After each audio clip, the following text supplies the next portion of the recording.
আমি যদি ডক্টর না হই তাহলে কেন আমি ঢাকা মেডিকেলে যাব? কেন আমি পেশেন্ট দেখব? কেন আমি পেশেন্ট দেখব?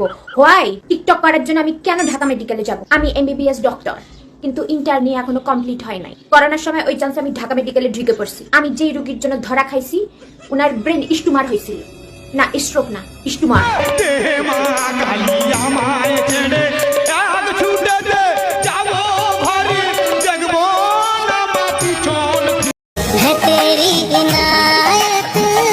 শুধুমাত্র টিকটকে হিট হওয়ার জন্যই ভুয়া ডাক্তার সেজে নিয়মিত ঢাকা মেডিকেল কলেজ হাসপাতালে ভিডিও করতেন এই যুবতী। হাসপাতালে রিলস বানায় রুগীর কাছে গেলে, আর ওটির মানে বললে ডাক্তার প্যান্টে হেগে ফেলে। 4টে বিয়ে করবে এবার, একটা ডিভোর্স দিয়ে, আর অনলাইনে প্রেম করে না, করছে এখন বিয়ে। এসব শুনে সবাই এখন বলবে হায় হায়, আর অস্ত্র সবার রেডি আছে, ছাল ছাড়াবো আয়। ভিডিওটি শুধুমাত্র বিনোদনের জন্য বানানো, ভিডিও দেখবো মজা নেবার ভুলে যাবে, সিরিয়াসলি নেবে না। কি দোস্ত, কেমন আছো? কোনো ব্যাপার না, চলে এসেছি তোমাদের মন ভালো রাখতে। আমি রাহুল, সবাইকে উড়াধুরা ভালোবাসা, ওয়েলকাম টু আওয়ার চ্যানেল ল্যাথ করবো। তো গাইজ, আজ আমরা কথা বলবো এমন একজন ডাক্তারকে নিয়ে, যে ডাক্তার ডাক্তারি করতে পারুক আর নাই পারুক, টিকটক করতে ভালোই পারে। So hey guys, welcome back to another video, let's গো।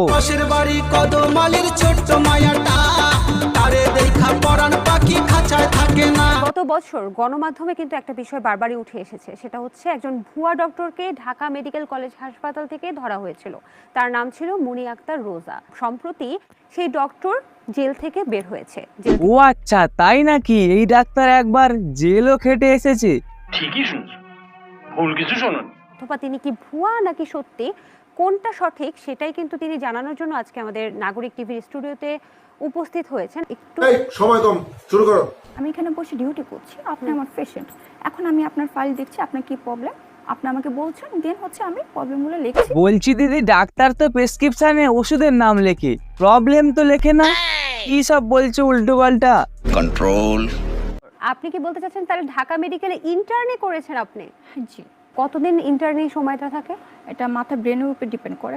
বাহ দিদি বাহ, তুমি এত সুন্দর বুদ্ধি নিয়ে রোগী দেখতে কি করে?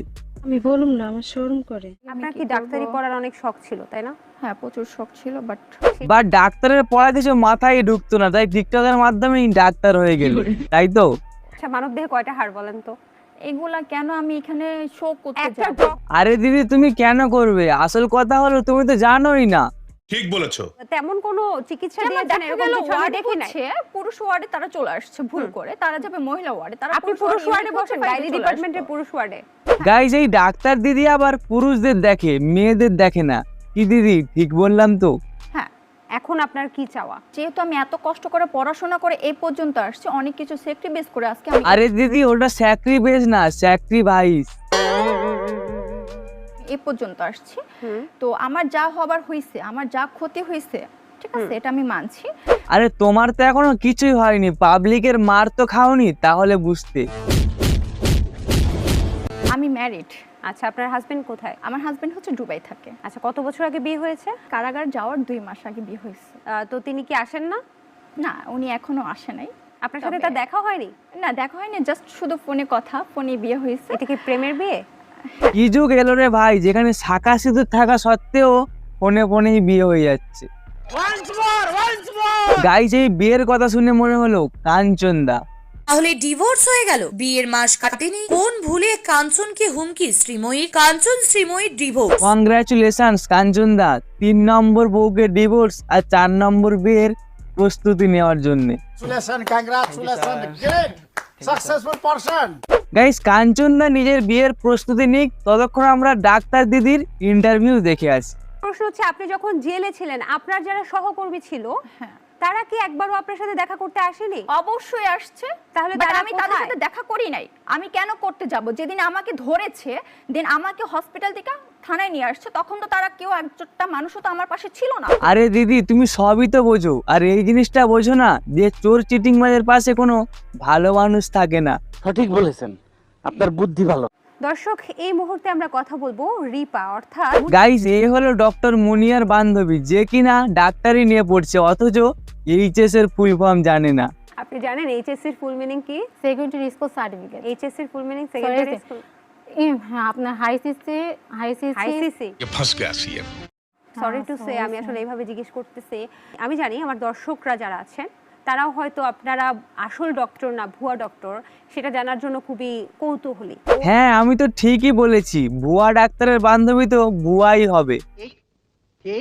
আপনি কোন ডিপার্টমেন্টে ছিলেন? আমি গানি ডিপার্টমেন্টে ছিলাম। পৃথিবীতে কি আর কোনো ডিপার্টমেন্ট ছিল না যে তোমাকে জনিদার ডিপার্টমেন্ট নিতে হলো? হ্যাঁ ইয়েস, আমি বলেছিলাম, কারণ হচ্ছে তারা আমাকে স্বীকারোক্তিটা নিয়েছে, বলছে যে আমাকে ছেড়ে দিবে আর দেন বাচ্চাও দিয়ে দিবে, কারণ আমি চলে ফিরে খেতে পারবো। হ্যাঁ আমার মাত্র কই ছাড়টা আছে, আমি পারবো। বাট হচ্ছে একটা মায়ের কোল থেকে যদি একটা বাচ্চা যদি কাইরা নিয়ে যায়, তাহলে কি এগুলো তো আমি চুপ করে থাকবো না, অন্যকে আমি কখনো প্রশ্রয় দিব না। শোনা গো আমার খুব কষ্ট যে বলো। আমি চেম্বারে ঢোকার পর ওনার সাথে সাথে ঠাস করে আমার গেটটা লাগায় দিছে, মুখ খারাপ করে গালি দিয়েছে, বান্দির বাচ্চা তুই কেন ভিডিও করলি। গাইস এই ডাক্তার দিদি এতটাই ভদ্র যে ওটিতে গিয়ে অপারেশন না করে রিলস বানাচ্ছে। আপনি আমার টিকটক দেখেছেন? আপনি আইসিইউর পাশে যে ইয়েটা করেছিলেন, বড় লোকের বেটিলো লম্বা লম্বা চুল। আর তার থেকে বড় কথা হলো এই ডাক্তার দিদি মানুষের শরীরে কটা হাড় আছে সেটাই জানে না। গাইস এখন থেকে সবাই সাবধান হয়ে যাও, ব্রেন টিউমার নয়, ব্রেন স্ট্রোকও নয়, একেবারে ব্রেন স্টুমার। কি হয়েছিল রোগীটার? তার হচ্ছে ব্রেন স্টোমার হয়েছে, ব্রেন স্টোমার করছে। আর এই রোগটি আবিষ্কার করেছে অশিক্ষিত ডাক্তার মুনিয়া। আপনি কি এমবিবিএস ডক্টর? ইয়েস। আরে দিদি তুমি নিজেকে এমবিবিএস ডাক্তার বলে দাবি করছো, কিন্তু তুমি তো ওটির ফুল ফর্মই জানো না। ওটির ফুল মিনিং কি?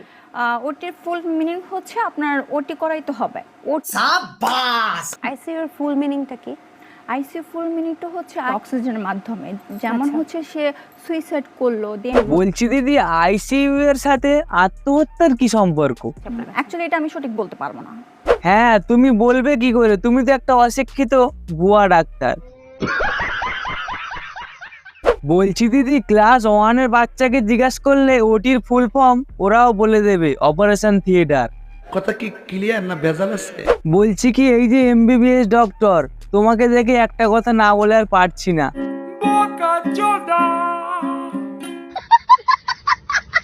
আর গাইস আজকের এই ভিডিওটা যদি ভালো লাগে তাহলে লাইক কমেন্ট শেয়ার আর সাবস্ক্রাইব করে ঘন্টাতে জোরে থাবড়ে দাও যাতে নেক্সট ভিডিও মিস না যায়। আর এই রকম ভুয়া ডাক্তারের থেকে দূরে থাকো। বাই।